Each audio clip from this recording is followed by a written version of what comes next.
Welcome to the Spin with DJ Dex and I. Oh man, it was a great week. A great Saturday of football, man. It was I thought here in Texas it was very very gloomy and it was gray a little bit. So then the Packers came on late night. So I was like, man, this is pretty awesome. But the Packers played really well, man. What was your thought about that game, man? Man, I don't know if I'd say really well. Not well. A W in the NFL. So I you know what I mean. I played in the National Football League, obviously. Yeah. A W is very, very, very hard to come by. So yeah, I say well, but like I said, second half didn't go as well, and 12 lets you know that he let the world know that it didn't go so well. But what was your thoughts about that game, DJ? I mean, starting off, they looked great. Scoring on 3 straight drives to get going. You're up 21-3 going into half. They looked really good. Aaron Jones with a nice chunk 46-yard run, and he had a big day with Rodgers not really having his usual numbers. Still played a great game, but it definitely helped to have Aaron Jones pick it up and go for 145 and have a big game on the ground. But absolutely everything else, I mean, the first half, like you said, looked very good, and then the second half they kind of lost consistency, which you can do against Carolina, but into these bigger games, playing against these playoff caliber teams, I mean, you can't have games like that, and that's not going to be able to what's going to bring them to a championship is whatever Wisconsin fan wants. So you gotta pick it up. You got to pick it up in a post game, and 12 said that in his post game interview is that the second half will not make it in the playoffs, and he's totally right, man. And I saw a lot of a lot of plays that was left on the field as far as a couple times his receivers were they were open and scrambling. Yeah, and he threw the routine pass, and the guys didn't come up with it. And that's my ultimate problem is I think as far as Devontae Adams, as far as Aaron Rodgers, as far as Aaron Jones, and both the running backs are doing well, but they need one more receiver to come up big for them. And that would be big. Yeah, big thing that I noticed. I mean, like you're saying yesterday, receivers not coming up with the plays that they need to. The big one for me was Lazard right before the half. Rodgers rolled out, put a dime right into his hands on the sideline, would have put them at least into probably field goal range for Crosby, who's been automatic this year, and it really just went right through his hands. And you could tell Rodgers threw a couple cuss words out there, and the camera's right on. You can read his lips. You can see what he's saying, and he wasn't happy. And that's when I feel like Lazard usually catches too, but that was his only drop of the game. And then and once again, I'm sorry to cut you off, DJ. And once again, it's like I said, and you took it right out my mouth. That's the play I was talking about, and them are the plays that we need. Yeah, you need that second and third guy to be able to step up and make those plays. It can't just be Adams every time. Tunyon is still going to make all his plays, but as a receiver, you need that second and third receiver to be able to step up, make those plays, because especially getting down to these tighter games against tougher competition, you like to think that they're going to try and lock up Adams a little bit more. So those second and third guys are going to have to really show out and make these plays.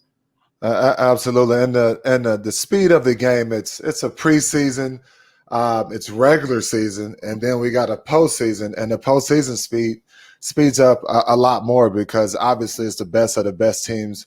Out of the 32 teams in the National Football League. So I think guys must step up. It's not that guys have to step up; it's a must now.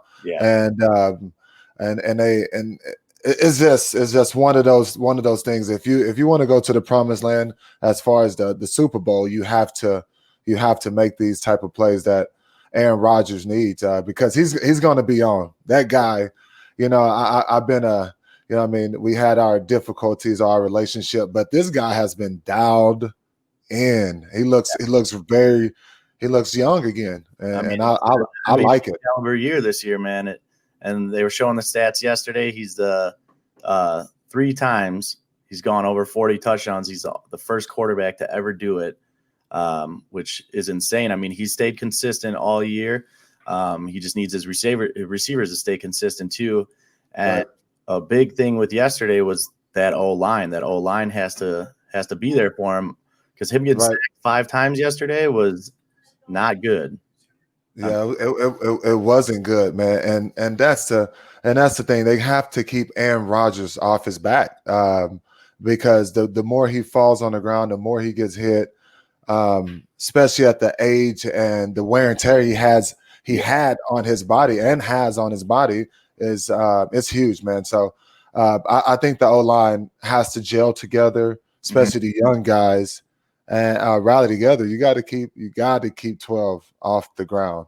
And one thing I did see, as far as, you know, I mean, I'm very detailed, very when I watch a game, so I try not to. Yeah, I'm looking at everything. So, and I see 12 fall on the ground when he got hit one time, and the guys, I didn't see not one person go pick this guy. Yeah. Just go pick him up. You know what I mean? Yeah. That's the little things that has to change and has to tweak up a little bit more. As far as I got to call him out, Bakhtiari, you getting 100, you getting that 100 bill. You better go like throw this guy up on his feet. Make sure no one's touching him, man. He should have. Yeah, he should have them Space Jams on. Just pick him up right now. Yep. So yeah, man, I look at that. Defensively, they look good. Obviously, DJ Moore had a big game just after one big catch, but no McCaffrey. So I like to think that we held them decently in the rushing game, but then at the same time, you're playing against a Panthers team without McCaffrey. Yeah.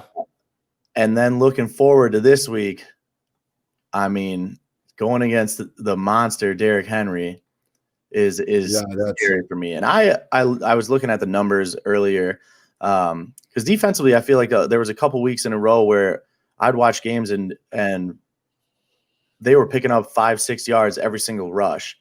And they're just gashing our defense. In the last couple of weeks, we've held on. And I thought that we were actually worse statistically defensively, but rushing, we're like 10th in all defenses in total rushing yards, which I actually thought we'd be further down on the list. But no, we top 10. Yeah. So yeah, this week, I mean, we got to see how our defense really fares against the best in the league, Derrick Henry. So we'll see. And Tannehill's been no joke all year long. The Titans are going to be a tough team to get by, and we got to beat them if we want to keep this 1 seed going toward the playoffs. So yeah, and these are the games that we need. These are the type of games that is going to get you to the Super Bowl. So I think it's good because it's a game where you can get some experience, you can get some key learning value tips. And moving forward, lose or win, you can take this game and look at it as a plus. Because going into the playoffs with this one and learn from it and improve. Though we can't stay in the same spot. You can't go into the postseason, man, not playing like you did the whole season. These guys have been playing lights out, but they tend to, once again, we talked about it earlier in the show, tend to not play consistent. So the Packers got to come out and shoot all their whatever they got. Just go. And honestly, I think this past week's game might actually help that. I know that these guys obviously come to play every week, but after a game like this past week that was closer than I'm sure many of the players on the team thought that it should have been, they're going to come out this Titans game with a higher level of intensity, knowing that it's a tougher team, and knowing that they can't come out flat like they did in the second half against the Panthers and really have to come to play this entire game against the Titans. So hopefully they come out and want to just prove a point, send a message, and beat this good Titans team and stay hot going into the Bears and into the playoffs. Because one thing I see is, Derrick Henry he's out to prove a message this year. Something about him, and the way he's running the ball this year is just like so Scary. physical. Yeah. Very physical. He's out to just, I don't know if he's just out to take guys' heads off. The You way, saw the stiff arm yesterday? yes, I did. And once again, we're going to get to it with the dogs. And man, once again, he's a dog. But man, the guy is out to, and our run defense has to come downhill and actually hit this guy in the mouth. Mm-hmm. It's no arm tackling, sticking your arm out. Oh, you're not tackling Derrick Henry. You have to put that Rodell on his Rodell and hit him. So, and that's the only thing that's going to have to go down. It's this week, man. So they got a good challenge. Well, all week at practice, I mean they're playing through the whistle and just making sure that they're focusing on gang tackling all week long, because that's all it's going to be. Take Derrick Henry down, man. The guy is an absolute monster, and I mean. It's not even just him. You got to worry about sticking Jair on Brown, making sure those receivers are covered, and yes, wrapping it all up as a whole team. So we got to get it going full circle and make sure that the Packers can take this one, and then go on to the Bears the next week, who might have found some new rejuvenated life with Trubisky back there again, and hopefully take these next two, go into the playoffs, and keep it rolling. Yeah, man, and that's the thing. Getting to the playoffs and just man play their type of football, and that's the Packer way. And like I said, keep 12 off the ground, and that's going to be the key. So, what are your thoughts right now after this past week? Do we have what it takes to win it all? After what I've seen this week, I just the first half they done really well. They started off just busting them in the mouth. I don't right now. I think this week could be a very a game that we can once again, it's a good and bad to it, win or lose. So I think this week going to show a lot. If the Packers can come out and bust Derrick Henry in the mouth and the Titans, yep, I think they're Super Bowl contenders. So but if who you got coming out of the NFC right now, if it's not us? If it's not us, that's a good. The Chiefs. The Saints lost. Man, I don't even know. But if you want to make a joke out of the Cowboys, no. But if they're still shit. Yeah, they're still in the hunt in the old NFC trash division. Yeah, hey, no, that was a. I was just kidding, but yeah, I know, but man, I wonder, man, it's just I don't see any team that's very just on steam, just on fire right now. Yeah, in the NFC, but it's a wild card, man. Yeah. I don't know. I mean, AFC, obviously, you think Chiefs. I know that the Steelers did what they did and were 11-0, but man. I mean, you pick the Chiefs coming out of the AFC still every single time. And then as far as Packers, I mean, Saints, Seahawks, Buccaneers ended up coming back from down 1 million to Atlanta again. Tom Brady just breaking Falcons' hearts again. But yeah, I mean, for me, the NFC, I mean, it's us, Saints, Seahawks, and that's what it's going to come down to. And obviously, we talked last week a little bit about home field advantage this year and how it's going to be different with the 7-team seeding, where the whole playoffs could go through Green Bay. But then at the same time, is it really going to matter this year? Is it not going to matter?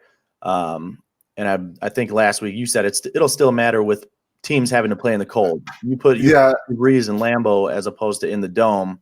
It's going to be a little bit different. Yeah, that's an awesome take, DJ.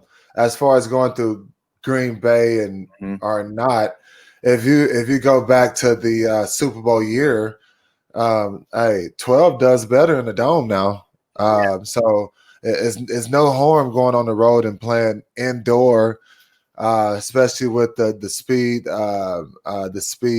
at the receiver position and all the guys he got right now, and with the running back position. Yep. With Aaron Jones, he's faster on turf, of course, but man, I take 12 on the road, so I wouldn't even care about going through Green Bay as the pose of going on the road, because that's something that it's hard to catch that ball in the cold now.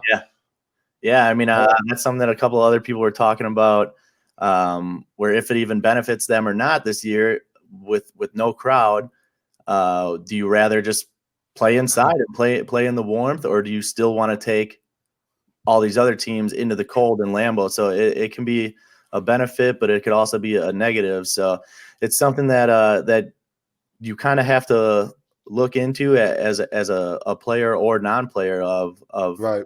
what's going to work out best for the team. So yeah, I mean, it's just been a lot of talks of them either playing on the road or not playing on the road, and it can benefit them, it can not. But either way, I mean, Rodgers is going to come to play, and you know that if he's in a dome, it might be a little bit better for us. So, but who knows? Who knows? And that's the thing, man. I remember when he had the receivers he had the year I was hurt. Actually, they went through Atlanta. They went through several domes, and it was just like just hair on fire. And if you've seen it live, it's just guys move much faster when your body is. I don't like to use this word. Is all like lubed up, just ready to go. Yeah. Everybody's oiled up and it's sweaty, and opposed of going to Lambeau Field and you ain't broke a sweat the whole game. Yeah. I mean, so it's totally different. Yeah, you know what I mean? So, and your legs, and you still haven't got loose.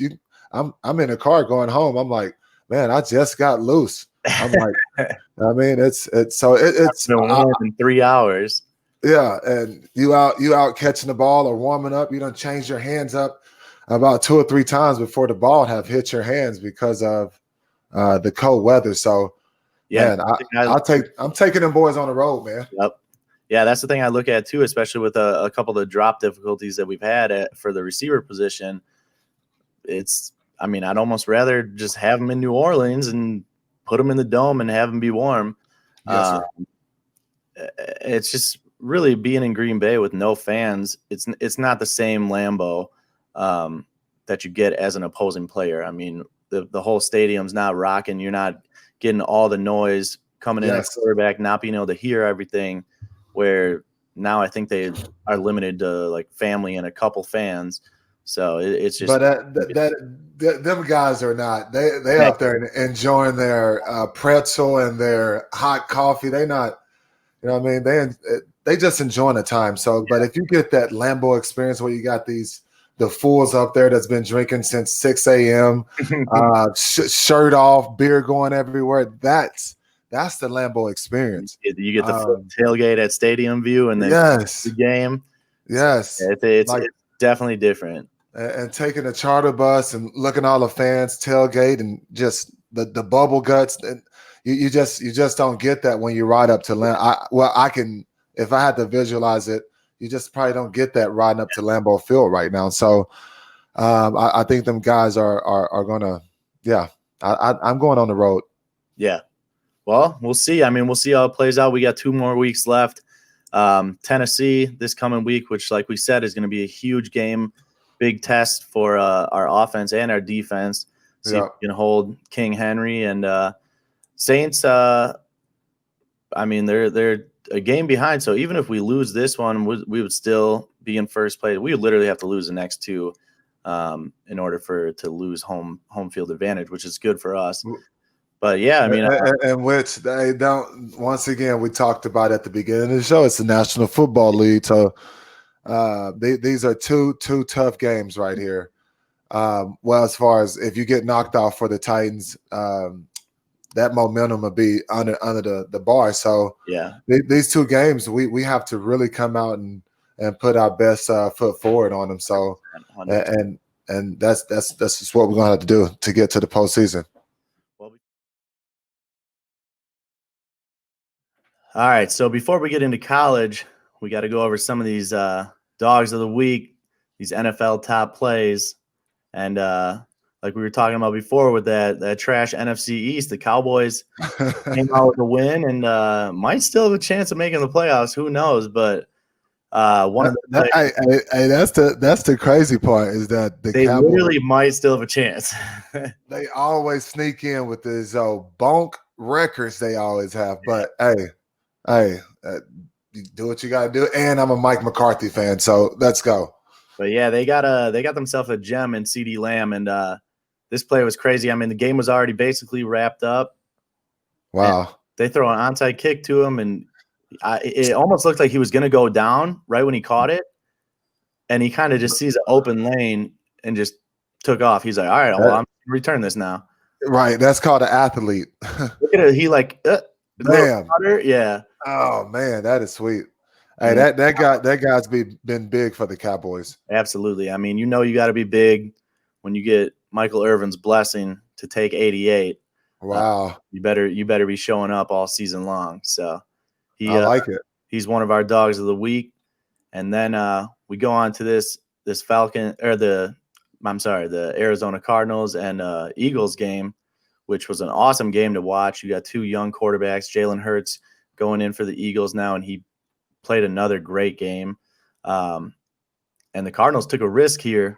Fourth quarter tie game, 4th and 2, and big play. You trust him to throw the ball on 4th and 2? Hey, you trusting a guy that don't touch the ball off the number 47? Come on now. Yep. And not trusting pretty good to make a stop too. So wow, that's huge. That was one. And then right after that, Kyler Murray went to his main man, DeAndre Hopkins, and the guy just doesn't drop passes. I mean, we've seen it before with his game winner earlier in the season on the Hail Mary, and this one did it again, man. That's just wow coverage. And I don't know what to say anymore about the guy. Man, that dude, stick him. It's some glue on him. It's his hands. The guy is not big at all, but he's got like 2 of my hands. It's insane. He's got the 2XL gloves, man. Yeah, I mean, that's I always saw the stuff after like the Hail Mary, his Madden ratings went up. And I don't know if they're probably already all at 99 by now, but if they're not, they just went up again because he just keeps making plays, man. It's insane. So, but yeah, those are our dogs of the week. And then let's get on to some college football, man. Obviously, the playoff rankings came out. We got Alabama at 1. Yep. Notre Dame got in, which I don't necessarily know if I agree with or not. But I don't agree. Yeah, I don't. I mean, they're going to get blown out by Alabama. I said before the Clemson game, I put it on Twitter. I'm like, Notre Dame's losing this by over 14. And absolutely. A couple of my friends that are Notre Dame fans didn't agree with it. They ended up losing by 24, I think. And Clemson, Ohio State are the 2 and 3. So Bama's going to roll over Notre Dame like they do with every other team. That Clemson Ohio State game, though, who do you got coming out of that? I don't know, man. That's up in the air. I gotta feel that game as it get closer. Mm-hmm. But if I had to bet today, I'm gonna take Ohio State just because of Fields. And just I just see these guys. I think the Clemson. I think they're gonna take this game as a, you know what I mean. They're not going to take it so serious, and I think Ohio State is going to come in and sneak and make it happen, man. I really do. I'm a big Fields fan. That's probably why. So Fields had a rough game this past weekend in the Big Ten Championship. He did, and had a wrist injury that you could see was hurting him like the entire 4th quarter. Every time he was back, even pre-snap, after snap, you could see him shaking his wrist out and just really looking like he was nursing it, but. Boy, did they ride Trey Sermon till his yes, they do. I mean, 330 yards rushing, broke the Big Ten or the Ohio State record. He beat Eddie George's record, man, which is and tell me that ain't crazy. Yeah, all the Ohio State running backs that came through there, and then I got the wheels blew off of them. Still, the guy still broke his record. That tell me that ain't crazy. And it's that is insane. cool story too, because Sermon was a transfer. Hasn't really gotten like the starting snaps and everything all year, and then just really showed out on the big stage in the Big Ten championship. Really rode that draft stock right up. But yeah, I mean, Ohio State needs a couple things to happen. They got Olave, who's one of their top receivers on the good list, and with Big Ten rules, it's the 21-day wait, which I think that they are bumping down to 17 for every team. Oh wow! Because they want it to be like more fair or whatever for these playoffs. So hopefully, I mean, with the break between now and when they have to play Clemson, all those guys will be back, and it really makes for a good playoff game. Yeah, that's at the end of the day, that's all I want to see. I want to see two teams compete and make it very, very interesting and have a good game. That's it, injury free, and that's all I want for these. At the end of the day, for these college players to come out injury free and go on to the next level and make their dreams come true. That's really about it. Yeah, it's a big game for Ohio State too, because that's a revenge game too against Clemson. Yes. After losing to them last year, and man, it should be good, and that's how we're gonna end the college football season, which was a strange season all around. Strange, but we'll see, man. It's gonna play out over these next couple weeks. Get to watch a couple more bowl games and see how it shakes out and who the Jets or Jaguars are going to get with the number 1 pick. that's gonna be pretty sweet. But once again, it's a couple more games left in the season, and man, you never know how things tend to pan out in the NFL. It can go up or down, and whoever get the number 1 pick, they're gonna get a hell of a player, a guy that's gonna change their program. If I had to bet on them, and hopefully, like I said, stay injury free and things have panned out the way everybody wanted to. Absolutely, yeah. So yeah, man. Thank you guys for joining the spin with me and DJ Dex. Another episode in the book, and we'll see you guys next week. Peace. Merry Christmas, everyone.